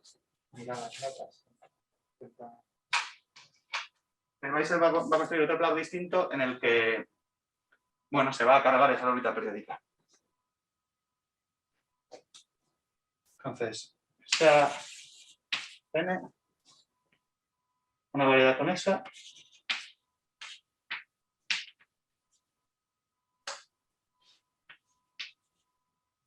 variedad conexa, sin frontera. O sea, la n igual así. Y con un campo vectorial z de regularidad R, ahora vamos a entrar en regularidades distintas de infinito. No singular, es decir, no singular quiere decir que no tiene ceros, o sea que no tiene puntos estacionarios, no tiene órbitas que solo sean un punto, órbitas periódicas que solo sean un punto. Y con C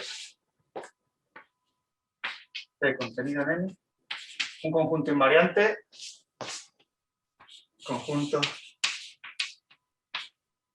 invariante compacto.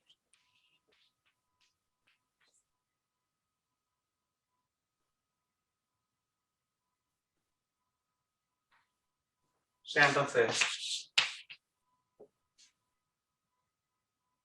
n por i, pues el engordado de esta variedad en una dimensión, igual a menos los 2. Y serán los campos x0 igual a parcial de z, o sea, parcial de t, perdón, el que se mueve, el parcial de z. Lo he puesto parcial de t en las notas, pero es parcial de z. X0 es parcial de z y z0 es el campo z más 0 parcial de z. Es decir, en todas las... O sea, tenemos una variedad de n con un campo que se acumula a C. O sea, perdón, con un campo que se acumula a C, no. Este es un C invariante. Este de aquí será una órbita periódica, por ejemplo. Aquí tenemos... No lo pinta bien. Este es una órbita periódica. Esto es n. Lo multiplicamos por i. Hacemos un rectángulo.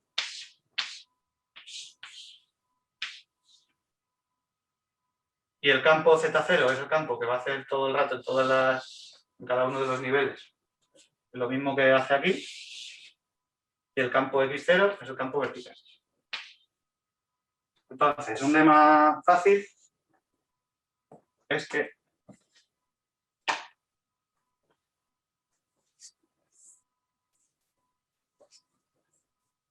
podemos modificar el campo X0 de manera continua para conseguir un plan.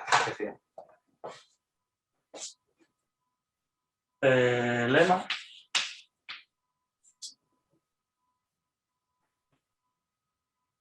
existe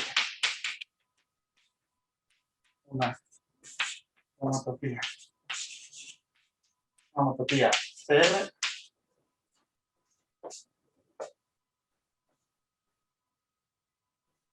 que me lleva X0 menos homotopa al campo X1, ahora digo quién es X1, con soporte compacto, la homotopía.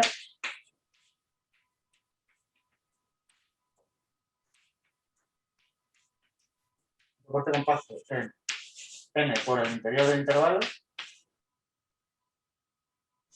Hace toda la trayectoria cerrada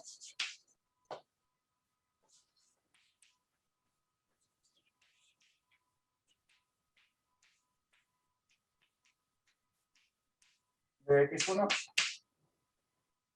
es o bien un arco, un segmento, un arco, porque no tiene que ser recto, un arco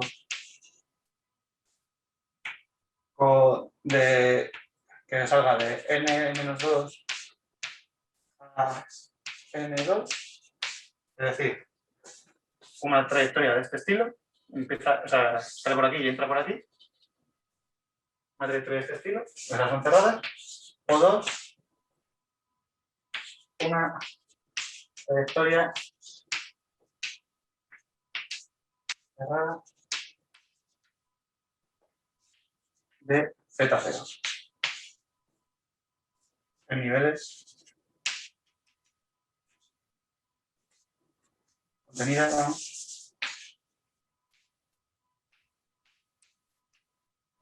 en n por más o menos 1.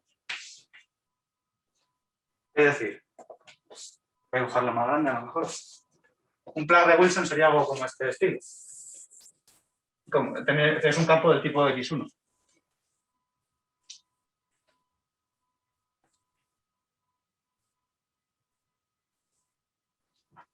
Tenemos n, la voy a dibujar cada vez más grande. Tenemos n aquí con esto C. N. C. La multiplicamos por menos 1, 1. O sea, perdón, por menos 2, 2.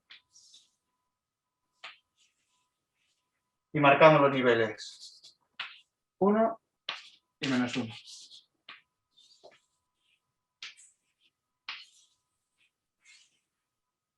Entonces, nos está diciendo que es un campo que cumple que todas sus órbitas, o bien son de este estilo, todas sus órbitas cerradas. Cerradas, me refiero a cerradas como conjunto, no que estén cerradas que se junten consigo mismo. Está cerrado porque es un segmento cerrado, un intervalo cerrado. O de este estilo, que empiezan por aquí y llegan aquí y no, estas no son cerradas, perdón, me he equivocado. Sino que las que son cerradas son a nivel este de aquí esta, y a nivel este de aquí pues esta otra.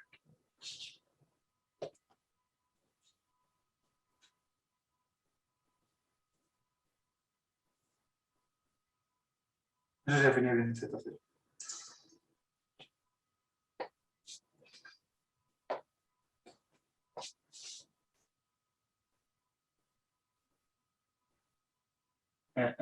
Vale.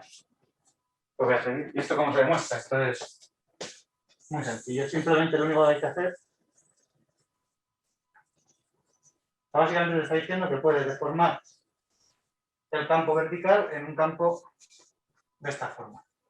Tienes el campo vertical y a nivel 1, perdón, nivel 1 y nivel 1, quieres acabar consiguiendo algo de este estilo. O sea, nuestro campo así, vertical, todos flechas para arriba.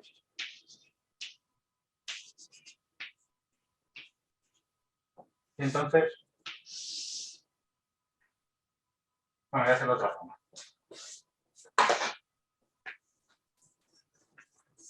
Vamos a hacer primero un semiplan y luego lo vamos a convertir en un plan. Empezamos con la parte positiva, por ejemplo, y entonces tenemos en el nivel 0 el campo vertical, queremos que a nivel 1 se ponga horizontal totalmente, que a nivel 1 vuelva a salir. Simplemente lo único que tenemos que hacer es irlo girando en el plano formado por los vectores, girar x0 en el plano x0 z0. Entonces lo que vas haciendo es hacer esta deformación del campo. Esto claramente se puede hacer. O sea, no sé si me estoy viendo en la cámara, pero estoy con el dedo, hacen así, hago así, y cuando acabo de subir hago así. Entonces simplemente solo me pongo horizontal del todo aquí, y luego me vuelvo a poner vertical.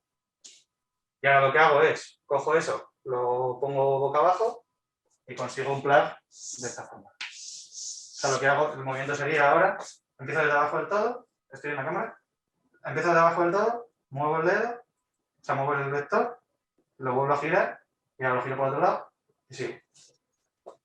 Entonces eso es lo que, esa es la demostración de este lema. Y ahora, pues, y ahora la cosa sería, observación importante,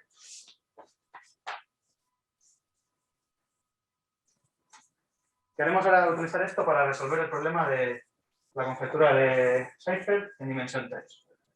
Entonces, observación. Toda variedad abierta n de dimensión n tiene un embedding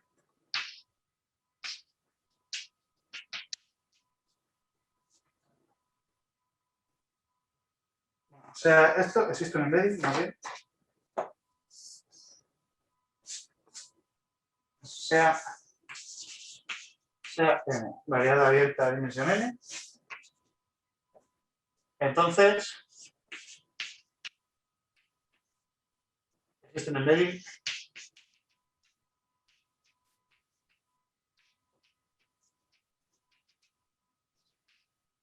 de m por m menos 2,2 en r n más 1. ¿Vale? Y ahora entonces, si aquí tomamos una superficie abierta, una superficie, por ejemplo un toro, le quitamos un abierto. Entonces, esto ya es una variedad abierta, o sea, le quitamos un cerrado, una bola cerrada, un disco. Esto es una variedad abierta que se puede embeber en R3. O sea, se pueden embeber en R3 de manera, bueno, cuando tú haces esto, si en el cuadrado que tiene los bordes identificados, quitamos aquí una bolita, bueno, una bolita no, un disco cerrado. Si yo ahora identifico esto, me queda algo así.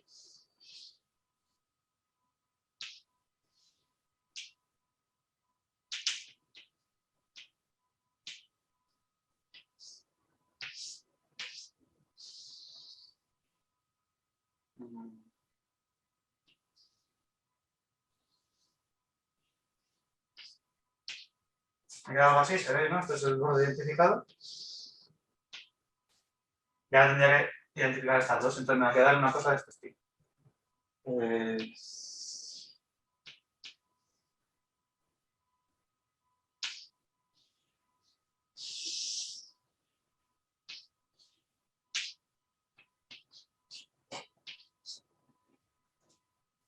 ¿Y esto lo puedo meter en R2 de alguna manera? Pues sí, si esto me da lo quitado así, lo pinto así. O sea, esto lo puedo meter en R2, estoy diciendo bien. Así.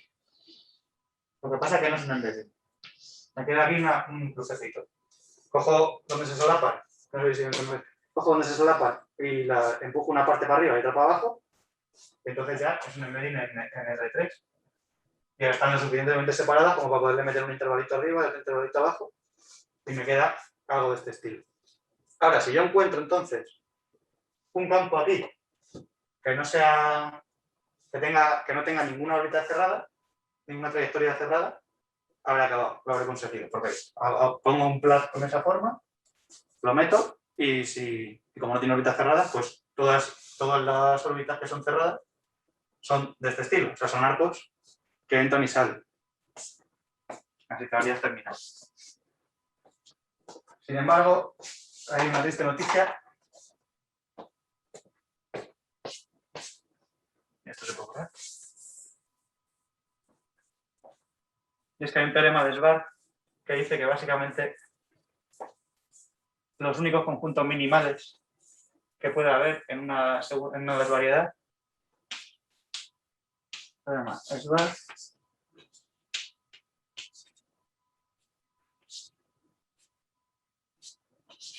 Todos los conjuntos minimales de M, una desvariedad, son o bien un punto fijo, o bien órbita periódica,